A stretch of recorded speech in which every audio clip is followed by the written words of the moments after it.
Hello, and welcome back. So, just so you know, you should have already done Unit 1 to be here. You should have already done Performance Task 1 to be here. This is English 11A, Unit 2, Performance Task 2. My name is Gabby. I am the English SGI at Moreno Valley. So I'm going to go over a little bit on all of the stuff that is Performance Task 2. So Performance Task 2, you're going to be able to choose which type of an essay you want to write. That's going to be an autobiographical narrative or a reflective essay. So you get to choose if you want to write an autobiographical essay or a reflective essay. So in your autobio narrative, you're the main character. There's a clear description of the conflict or tension, that you have insights about the experience and its significance, sequential organization, so beginning, middle, end, don't play with that. Consistent tone, may include dialogue. So that's if you choose an autobiographical narrative. Remember, narrative is a story, so a story told from your own point of view of something that happened to you in your life. Or there's a reflective essay. The reflective essay, you are the only character, so you're only talking about yourself and your experiences and everything. Personal feelings and thoughts, so it kind of looks into yourself and how you felt about things. Logical organization, so it could be cause and effect, it could be sequential order like the other one, it could be compare and contrast, however you want to organize it. Balance between incidents in your life and connection to more general ideas. Specific details that paint a word picture, so that's called imagery, right? Using the five senses to paint that, and a consistent tone. So you want to choose one of those and then circle it. First things first. Next, you want to choose your topic. So make a list of your event, your life and events that were meaningful to you. So making your first best friend, transferring schools, moving, anything that was significant to you, right? A time when you faced a challenge, how to choose between what was right and what was wrong, things like that. Internal conflict is probably best for reflective essays, and sometimes also for the autobiographical narrative. That's more up to you though. I would go with internal for sure for the reflective essay. You're going to examine the conflict and think about what steps you took to solve it. And then discuss the implications of your success or your failure. Like, did you learn a lesson? Summarize the event or the experience that you will use for your topic. So let's say if I'm going to do this essay, right? Let's see. I'm trying to think. Okay, so maybe I would choose dealing with my mom dying, right? So I'm going to choose that one, and then I'm going to choose an autobiographical narrative, because it's easier for me to tell about it than it is for me to reflect on it. So let's put that there. Organization of significant events. So since I'm choosing to write this essay as an autobiographical narrative, I would do this piece, right? So I would put what it is that happened, right? So I was going out for the night to hang out with my friends. I borrowed her cell phone, right? She got mad that I borrowed her cell phone, so that'd be in the reaction column. Because my cell phone was dead. It had a dying battery. It was back when phones' batteries were horrible. And then the next one, my dad called me. My best friend was supposed to be spending the night, so that caused me to worry and go to the hospital, right? And then and so on. The next part is the plot diagram. I'm sure you guys have seen this before. Exposition, talk about hanging out with my friends, talk about the phone call, talk about my dad pulling me into a separate room, find out she's passed, crying, best friend came to spend the night and consoled me, and kind of where I'm at today, right? That kind of thing. And then this part is for reflective essays only, right? So that would be if I did the autobiographical narrative, which is what I would choose. But if you want to do the reflective one, you'd fill out this instead. So list a moment from your life that you want to explore. So mom's death, right? And what is the insight that you gain from your experience? I gained to appreciate the people that I love while they're around me, and to try to make sure that I leave things on good terms. Did you learn something new about yourself? What? I learned that I could be more independent than I thought I could, and that I could step up if I needed to. How did you see the world in a different light? Did you see the world in a different light? How? Yeah, a lot more lonely, I guess. Not as supported always. Write a sentence that identifies the event and the lesson learned. So, through the passing of my mom, I learned to be more self-sufficient, right? Something like that. Provide elaborations. Thoughts you had during the event. So I definitely went through the whole 7 stages of grieving. It was a lot of I told my dad he was joking at first. I said, no, you're kidding. This is a joke. This is a very bad joke. Please stop. I definitely went through the whole bargaining. Why did this happen to my mom? I love my mom. A lot of people hated their moms. Why couldn't it happen to them? Anger.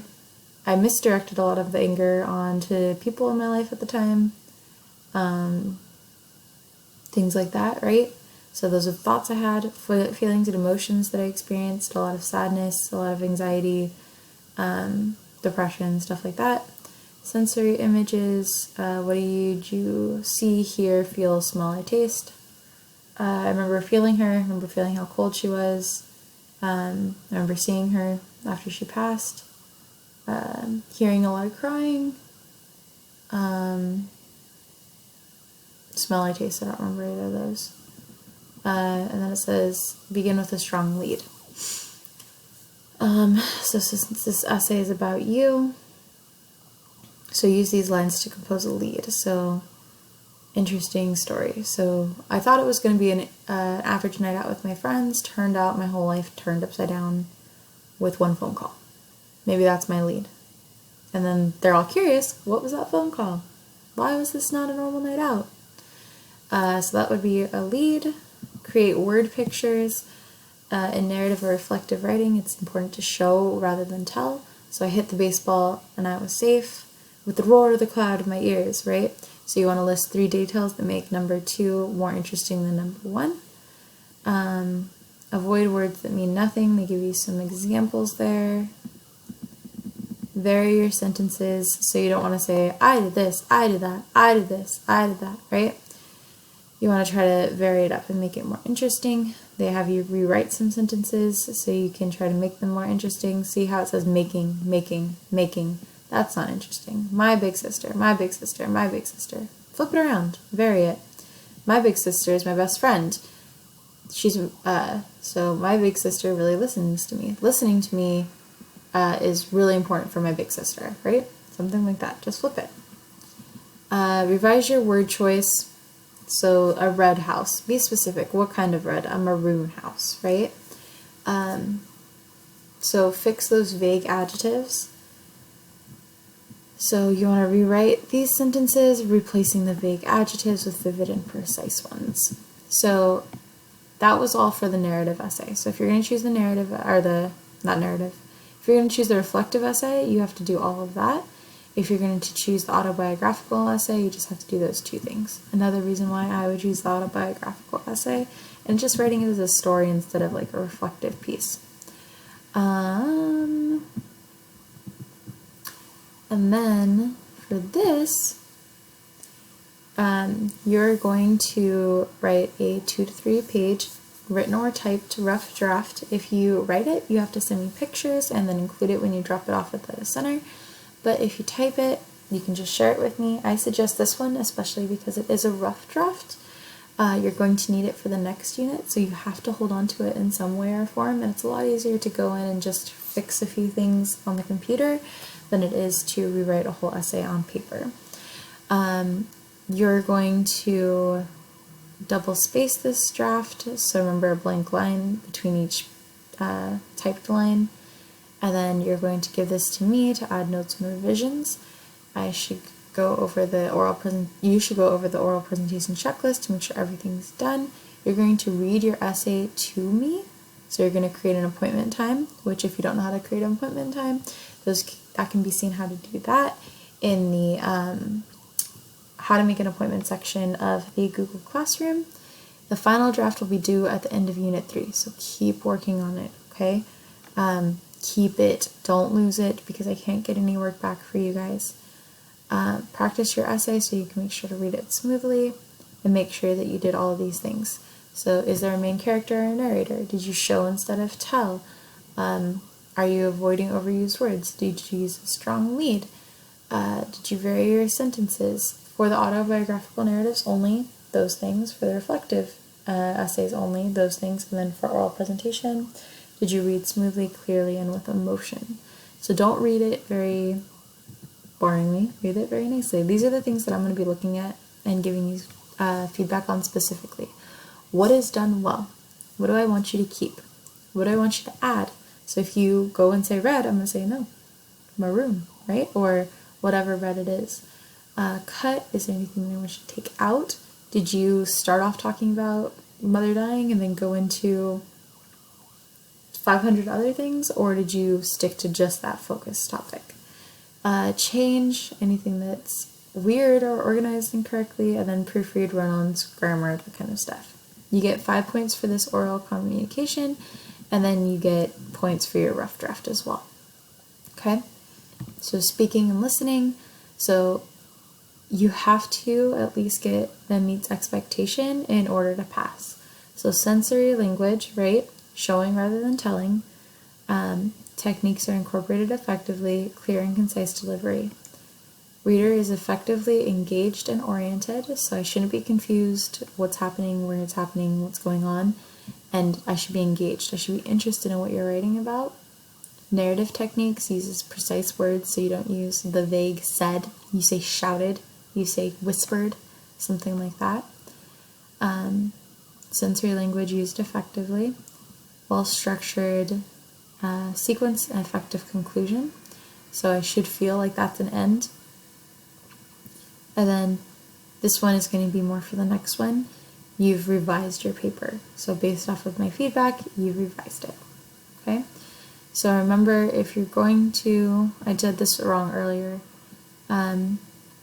if you're going to do your a reflective paper, you have to do this sheet. If you're going to do a autobiographical, you have to do these two. And then no matter what, you have to do these next ones. Okay? Until here. If you have any questions, let me know. Remember, hold on to this, hold on to this, hold on to this.